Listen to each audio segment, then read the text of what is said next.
अंतरराष्ट्रीय स्तर पर तेल की कीमतों में 5% का इजाफा हो गया है। अब आप पूछेंगे भारत ऐसा क्या कर दिया? तो भारत ने ट्रंप की बात मान ली है। ऐसा मैं क्यों कह रहा हूं? क्योंकि खुद ट्रंप ये कह रहे हैं। ट्रंप कह रहे हैं कि भारत हमारी बातों में आ चुका है, दिसंबर तक तेल खरीदना बंद कर देगा। कहां से तेल खरीदना बंद कर देगा? रूस से तेल खरीदना बंद कर देगा। इस बात के मायने क्या निकाले जाएं? मायने ये कि दुनिया में और बाजारों की चांदी होने वाली है। और आप तो जानते ही हैं ना, भारत रूस से तेल खरीदते हुए दुनिया को यही तो कहता था कि देखिए साहब, हम रूस से तेल इसलिए खरीदते हैं क्योंकि जब हमारी डिमांड को रूस पूरा कर देता है तो बाकी लोगों के लिए तेल आसानी से उपलब्ध होता है, तो उन्हें सस्ता मिलता है।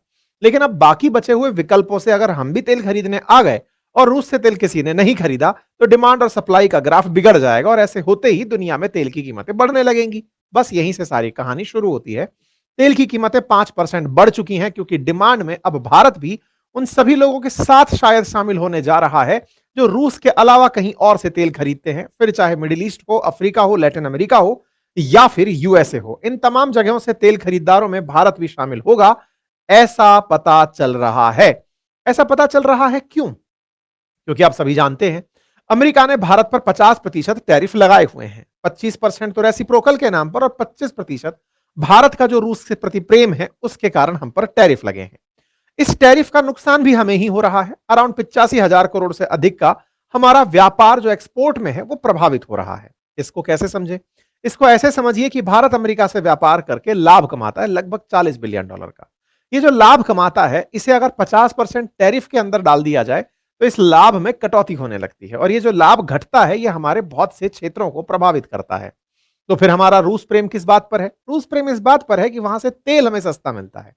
तेल सस्ता मिलता है लेकिन तेल तो हमें अल्टीमेटली खरीदना ही है। भारत अपनी जरूरत का 80% तेल आयात करता है, यानी खरीदता है।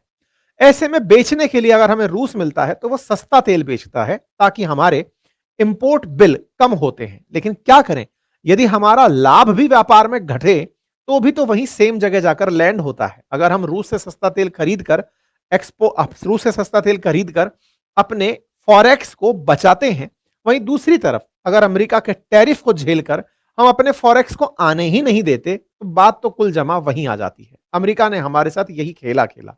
उसने कहा कि अगर हम आप पर प्रतिबंध लगाते हैं तो आप जो रूस से सस्ता तेल खरीद कर पैसे बचाते हैं उसे आप हमारे साथ टैरिफ में गंवा देंगे। परिणाम यह निकलेगा कि आपकी अर्थव्यवस्था भी खराब होगी, आपके लोगों के रोजगार भी छिनेंगे। बेहतर है कि हमारे साथ आइए और रूस के साथ में तेल खरीदना बंद करिए। शुरुआत में भारत ने आनाकानी करी लेकिन ट्रंप जिद पर अड़े रहे। यह बात पब्लिक हुई जब भारत और अमेरिका के बीच का हाल ही में वार्ता पब्लिक के सामने निकल कर आई।